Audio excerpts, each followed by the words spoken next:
নববর্ষ যাচ্ছে, শুভ নববর্ষ চলবে। এরপরে আসবে 25শে বৈশাখ, কবিগুরু রবীন্দ্রনাথ ঠাকুরের জন্মদিন। যিনি আমাদের পথপ্রদর্শক, সুরের মধ্যে দিয়ে, গানের মধ্যে দিয়ে, গল্পের মধ্যে দিয়ে, ভাষার মধ্যে দিয়ে, আশার মধ্যে দিয়ে, দিশার মধ্যে দিয়ে সারা বিশ্বকে সমৃদ্ধ করেছেন। আমি আমার এখানে শিষ্যানু আছে, আজকে অনুরোধ করবো ইয়াঙ্গার ক্যান্ডিডেট, ইয়াং জেনারেশন, ওর সিম্বল আছে 3 নম্বরে, ওকে ভোট দিয়ে বলবেন জোড়াফুলে ভোট দিন, আর 1, 2, 3 মনে রাখবেন, 1, 2, 3 বিজেপিকে বিদায় দিন। চণ্ডীতলায় আছে সাথী খান্ডেকর, আকবর আলীর বউ, আপনারা জানেন, ওর ছেলেও এখানে আছে, দীর্ঘদিন শ্রীরামপুরের লোকসভার মেম্বার ছিল, আমার খুব প্রিয় ছিল। ওর সিম্বল হচ্ছে 4, 1, 2, 3, 4 বিজেপির হবে হার।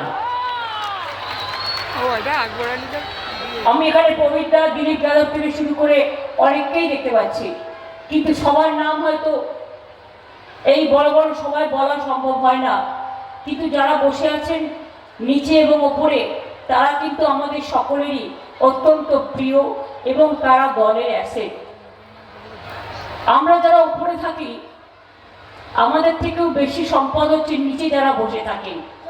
তৃণমূলের কর্মীরাই হচ্ছেন আমাদের সবচেয়ে বড় সম্পদ। আপনারা এর আগেও তৃণমূলের জন্মদাত্রী মা, তৃণমূলকে লালন পালন করেছেন, আর আপনারা দেখতে পাচ্ছেন কল্যাণ কিভাবে ফাইট করে লোকসভায়। এবং আমি যখন কোর্টে কেস করলাম, সুপ্রিম কোর্টে নাম বাদ দিয়েছিল 60 লক্ষ, যেটা লজিস্টিক্যাল ডিসক্রিপেন্সি, খুব অন্যায়, মিসম্যাপ 58 লক্ষ করেনি, প্লাস 60 লক্ষ বাদ দিয়েছিল। তার থেকে সুপ্রিম কোর্টে ফাইট করে আমরা 32 লক্ষ লোকের নাম তুলে দিয়েছি, এবং বাদ বাকিটাও আগামী দিন, টুডে অর টুমরো, নিশ্চয়ই উঠবে। চিন্তা করবেন না, ভয় পাবেন না।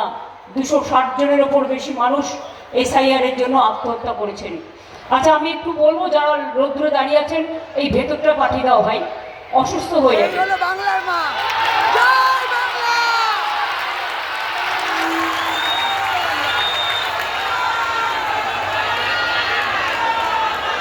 এই হলো বাংলার মা, এই হলো বাংলার মা।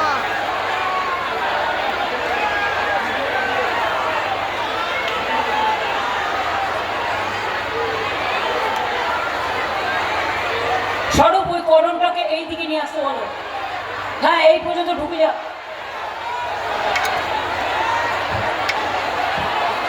কারণ রোদ্দুরে মানুষ বসতে পারে না চেয়ার দিলেও, সব মানুষ চায় একটু ছাওয়ার আশ্রয় নিতে, এবং সেই জন্যেই আপনাদের সকলকে ধন্যবাদ জানিয়ে আমি 1 মিনিট টাইম নিচ্ছি, ওদের আসতে দিই।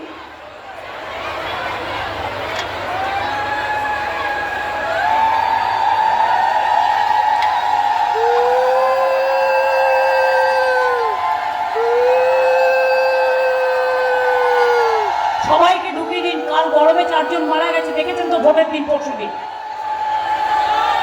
ভেতরে ঢুকিয়ে দিন।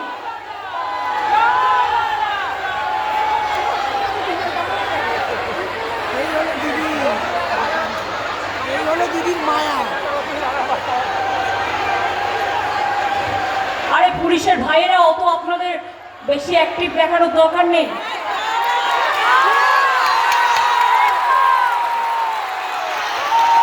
পরশুদিন তো আমার কনস্টিটিউয়েন্সির একটা কর্মীকেও পেটে পিটিয়েছে কলকাতা পুলিশ, তাকে হসপিটালে নিয়ে যেতে হয়েছিল।